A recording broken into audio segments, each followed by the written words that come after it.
Hello，我係阿 Cat。咁今日咧會整一個我平時成日整嘅蛋糕——古早蛋糕，因為真係好好食啊！佢嘅質地咧係比較水潤綿密嗰隻嘅。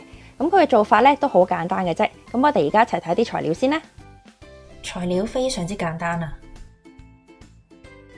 開始整蛋糕之前，將個蛋糕模預備好先。今次嘅蛋糕需要用到水肉法去焗製，所以如果你個蛋糕模同呢個一樣，個底可以打開嘅話咧，就要包錫紙啦。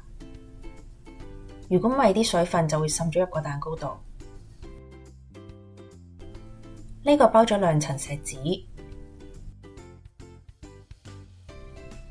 蛋糕模入邊都要鋪牛油紙，側邊嘅牛油紙要高過個蛋糕模大概2至3厘米。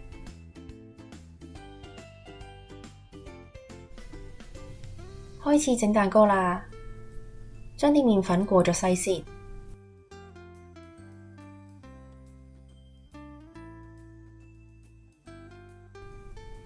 今次用嘅係燙麵法，需要將啲油加熱，將啲油倒入個煲入面。今次用嘅係米糠油，個味都幾啱做甜品嘅。用細火加熱，因為啲油都熱得幾快嘅。需要加熱到大約70至80度，啱啱開始見到有啲油紋就可以㗎喇。呢個大概用咗1分鐘。將啲油倒入麵粉入面，攪拌均勻，加入牛奶，再攪拌均勻。加咗牛奶先可以降低麵糊嘅溫度，費事將啲蛋淥熟啊！越撈越結係正常嘅，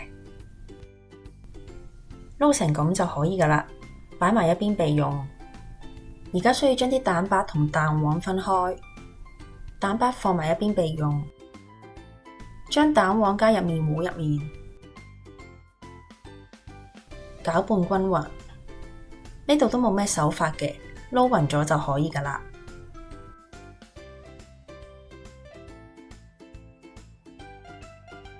返嚟處理啲蛋白，蛋白入邊加入檸檬汁，檸檬記得預先去核啊！酸性嘅嘢咧係可以幫助蛋白變得更加穩定嘅。將啲蛋白打到起泡，分3次加入糖。糖分次加入蛋白嘅話咧，蛋白會比較容易打起嘅。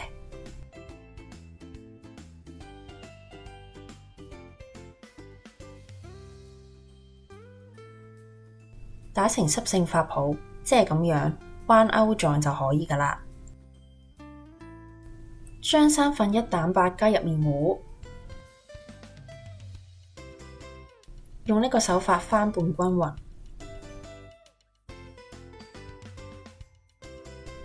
然後將麵糊倒入蛋白入面，咁樣翻拌均勻。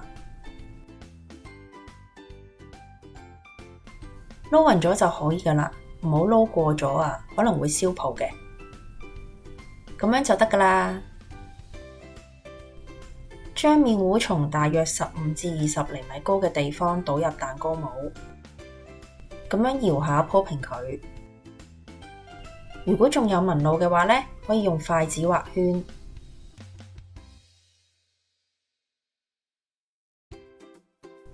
咁樣就可以㗎喇。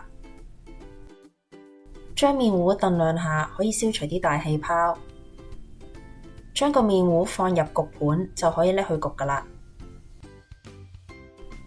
焗爐預熱到攝氏175度。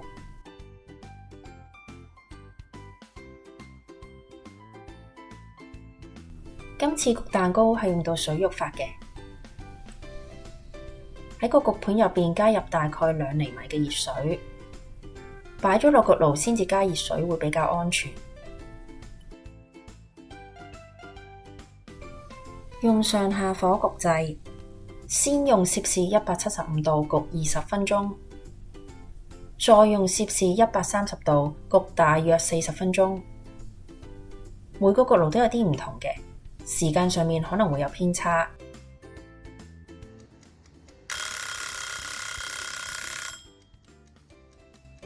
時間到，蛋糕出爐啦，完全冇裂面啊！出爐之後燉佢2下，然後就可以甩模啦。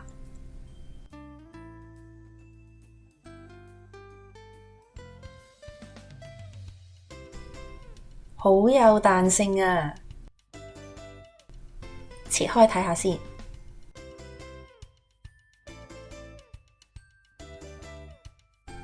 非常之鬆軟，質地綿密水潤，聽下個聲就知道有幾水潤啦。同大家分享一啲小貼士同埋失敗嘅原因啦，俾大家睇下我曾經失敗嘅蛋糕。佢哋嘅問題主要係外觀上嘅。咁味道同埋口感咧，基本上都冇咩問題。失敗嘅第一個原因就係個蛋糕裂面啊！裂面嘅主要原因咧，就係個蛋糕焗嘅時候，表面乾得太快，但又唔夠硬，而個蛋糕內部咧就係不斷咁樣膨脹緊，咁就會裂面啦。所以今次嘅食譜係用到先高溫後低溫嘅方法去焗製嘅，先用高溫將蛋糕個表面焗硬咗，再用低溫慢慢咁樣焗翻熟個蛋糕。用呢個方法焗古早蛋糕咧，基本上我係冇做過裂面嘅蛋糕嘅。而裂面另一個原因咧，就係啲蛋白打過咗啊，所以將啲蛋白打成彎鈎狀就可以噶啦。第二個失敗點咧，就係個蛋糕塌陷又或者收腰。塌陷又或者收腰主要嘅原因咧，可能係個蛋糕焗唔熟，又或者焗得太熟啊。焗唔熟嘅話，個蛋糕入面太濕，咁樣係會撐唔起個蛋糕嘅。而焗得太熟嘅話咧，個蛋糕入面水分唔夠，個組織就會變得好脆弱，同樣係會撐唔起個蛋糕嘅。古早蛋糕用到水浴法嚟講，如果個蛋糕塌陷嘅話，比較大機會係焗唔熟咯。每個爐都有啲唔同啦，咁佢焗製個時間咧都係會有偏差嘅。焗完之後可以用竹籤插入個蛋糕，蛋糕上邊冇黐住粉漿就代表係熟噶啦。仲有個懶人小貼士啊！咁今次個蛋糕咪用咗燙面法，要將啲油整熱嘅。平時我整呢個蛋糕嘅時候呢，係唔會開火去煲熱啲油嘅，但係我會用微波爐咯。微波爐加熱大概40秒就可以噶啦。大家如果有啲咩問題嘅話呢，就喺下面留言俾我啦。中意呢條片嘅話呢，就記得俾個 like 我同埋 subscribe channel 啦。咁今日就講到呢度啦，拜拜。